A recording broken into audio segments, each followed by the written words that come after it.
Hey guys, TRScientist here, and today I'm back in r/PettyRevenge for day number 17. We are past the halfway point, considerably now, of this month. So, today I have 4 stories, maybe even 5, I don't know. This subreddit is a bit of a loose one. And here we go. First up, landlord kept showing our apartment on super short notice. Turns out it's illegal. Real estate agents kept getting permission from our landlord to show our apartment. We're not moving out, but they're renovating the building one apartment at a time, and they wanted to show a done apartment like ours to get it. The problem was that we would get a message to the gist of I'm a stranger with your landlord's permission to bring a stranger to your house in 3 hours. As any normal human, I'd imagine would agree there are many reasons that might not be ideal or at least desired. So we asked them to give us more notice. Their response was, we only have to give you 1 hour, so we're coming, but as a courtesy, we'll notify you 24 hours in advance in the future. Weirdly, this did not make me or my girlfriend any happier about the situation, so she called a friend who is a real estate lawyer. Turns out you can't show my apartment within an hour's notice, or otherwise unless trying to rent my apartment. So we replied that they may not come, but they can call our lawyer if they want, and they didn't even reply. Right now they're downstairs looking at the unfinished apartment like good little elves. I'm sorry for not being naked at home when they arrived. Internet, why is you being naked so important? Oh, the comments are being like, you should just let them come and be naked when they arrive.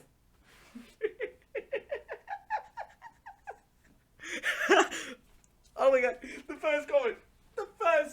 I had this role a few years ago, and they said they would fine us for not allowing them to show the place on a couple hours notice.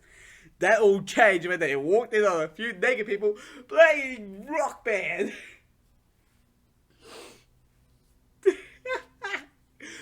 Nudity! How to win a battle? Show your dick and boobs!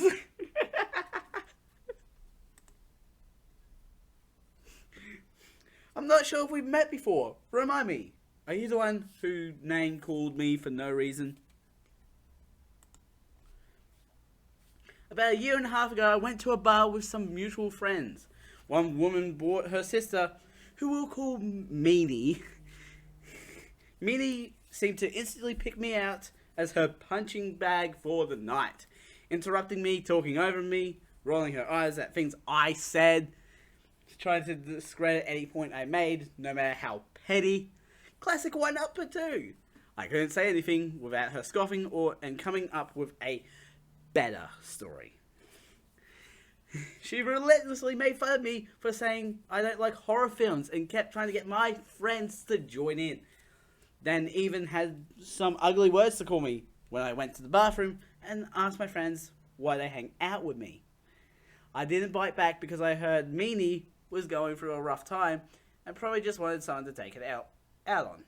My friends apologized after that night and said she wouldn't come around again. It was kind of whatever, but it also kind of got under my skin. She called me a bitch/slut for nothing. Very, very attention starved.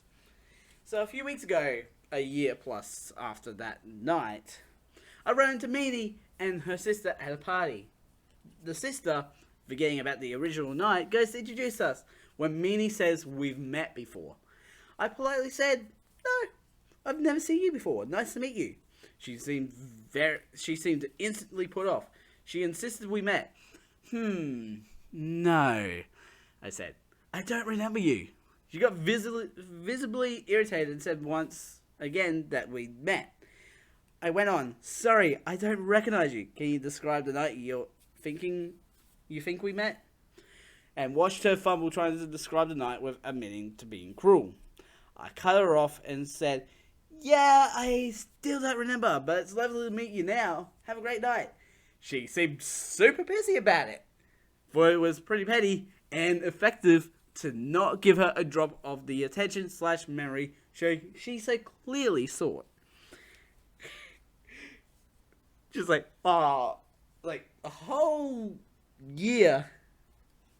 Like, a whole year passed, and you fake a lot. You lie about not remembering a person. Just so you can get her to admit to being cruel.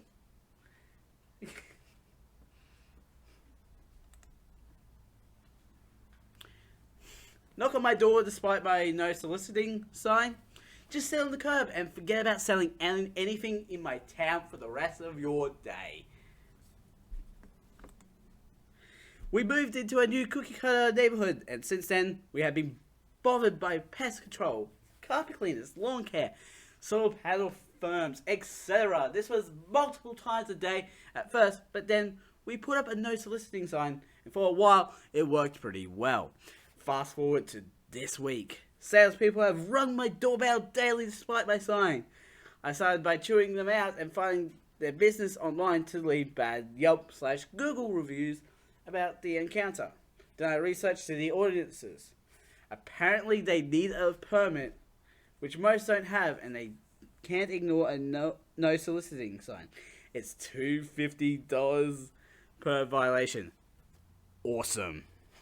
Had my first victim today who acknowledged he read my sign but thought this info about solar panels was something I'd want to hear, even though I specifically had a sign because I didn't want to be bothered. I chewed him out, and when he left, called police non-emergency number. The police came after only 15 minutes and caught up with him down the street. I don't know if he was cited, but he just sat on the curb after the police left, probably because they told him to stop knocking on doors, period, due to a lack of permit. He's had to wait there for at least half an hour and a half for his ride. I can't read. TLDR, sales guy ignored my no soliciting sign deliberately, got talked to by the police, probably fired, and had to sit a few hours wait for his ride. That's what you get for knocking on my door. Ow. That was dumb. I don't know why I punched my desk. Like that. I didn't really punch my desk, I just put my hand down hard. My entire grandmother stole my new clothes and exchanged them for steel utensils. So I gave away her utensils. Nice. You can read more about my grandmother in my post history to better understand what kind of person she was. I'm Indian, and in my country, until a few years ago, you could get steel utensils from door-to-door vendors in exchange for clothes. This barter system still exists in villages and some small towns. My grandmother, being the insane hoarder that she was, loved getting utensils in this manner. Utensils that no one else was allowed to touch, that she would never use and would only gather dust in her room. Oh no. She's a hoarder of the horrible kind. Oh no. Anytime my mum or my stepmom or my dad tried to donate our old clothes to charity, she would throw a hissy fit. She would collect all the clothes we weren't going to wear anymore so she could exchange them for pots and pans. At times, she would take it a step further and demand clothes that we were still going to wear. She would insist that they don't fit us anymore, or some other bullshit argument to get us to hand them over. Seriously, we had to sometimes fight her to keep our clothes. Oh, but she never gave away her own clothes. She only took garments from others, namely me, my dad, my stepmom, and my stepbrother. When I was around 21, I had lost a lot of weight and needed new clothes. Yes, I lived with my parents. In India, you couldn't afford to live independently unless you had a well-paid job, and I was in college at that time. So one day, I went to a local store's clearance sale and bought a bunch of new threads. I left them on my bed and went off to a friend's place. When I returned a few hours later, my new clothes were gone. My dad, stepmom, and brother weren't home, so I figured out instantly who must have taken them. I confronted the grand monster and asked what she'd done with my clothes. She was sitting on her bed, admiring her latest haul of pots and pans. Without even looking up, she told me my clothes were ugly and too westernized. What is wrong with clothes from America? Huh? And that she did the right thing by exchanging them for something useful. You don't even fucking use them. As you imagine, I lost my temper like I am right now. I yelled, cursed at her, called her every name in the book. And she had the audacity to actually defend her actions. That evening, there was a major showdown in our home. I was still livid and asked my dad exactly how long we're going to put up with her abuse. My stepmother and I don't get along, but when one of us was up against Grand Monster, the other always lent her support. This was no different. My stepmother agreed with me wholeheartedly. My dad told Grand Monster that she was now forbidden from entering my room without prior permission. She started to fake cry and said we were all being so cruel to her. My dad later came to my room and said he would make it up to me and buy me new clothes. I, of course, was still livid. I wasn't about to let that cunt have this victory. My grandmother needed sleeping pills to fall asleep. She took them even during the day, and she slept like the dead. A few days later, I snuck into her room. During her afternoon nap, I opened her utensils trunk. Yes, she had a whole trunk full of them. Why? And took a whole bunch of her beloved pots, glasses, plates, etc. I shut the lid quietly and exited. I went straight to an old age shelter that was nearby. I donated the utensils and earned the joy of giving and the taste of sweet, sweet revenge. I didn't tell anyone what I had done and just waited for Grand Monster to discover her loss, which she did just a few days later. It happened in the evening. I was in the kitchen cooking dinner when I heard her ear-piercing wailings about how someone had stolen her from her utensils chest. A satisfied smile spread across my face. My dad called me into my grandmother's room and asked if I knew anything about the missing utensils. I admitted that I'd taken and donated them. Grand Monster looked like her head would explode. Calmly, I calmly told her I had done the right thing because those utensils were ugly and the shelter needed them more. Clearly, if she could come into my room and take my things without asking, I could jolly well do the same. I think my dad was upset with me but really had nothing to say to me. He spent the next hour or so trying to calm his mother down. I slept so fucking well that night. When Grand Monster died a few years later, the first of her belongings we got rid of were those fucking utensils. Fuck hoarding. I do a bit of hoarding myself, but it's not that bad. It's not a trunk. It's not a trunk of stuff. It's not really hoarding, it's more I just forget stuff that I have. And then I find it years later, it's like, I had this in that drawer for so long? And we'll do one last one. You forgot your burrito! 10 years ago or so, I was camping with friends outside of Fruita.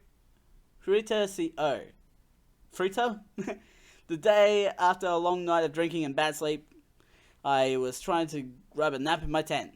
A friend of mine thought it would be funny to throw a leftover burrito from the previous night's dinner at my tent repeatedly, giggling every time I cursed him for doing it. Finally, I had to give up on the nap and go the hair of the dog route instead. Next day, the trip was over and we all headed home. Cue PettyRevenge. While my friend wasn't looking, I placed said burrito quietly in his glove box. Now, this was the middle of summer. Friend lives in Denver, where daytime highs in the 90s. 2 weeks later, I get a call from friend who, after cleaning his entire car and looking for dead animals in his engine, finally opened his glove box to found I can't imagine. And the best part is, the second he saw it, he knew who put it there, and that he deserved the hell out of it. Sometimes revenge is best served hot and feted. It's like, revenge is sometimes the best served cold, but it can also be served hot, hot, hot. Anyways, links will be in the description to my main channel and this channel that you're on right now, watching this exact video that has links to the playlist and the last episode. Don't forget to subscribe and hit the notification bells so you know when the next video comes out. A ding, a ding. I'm Mad Scientist. Mad Scientist out.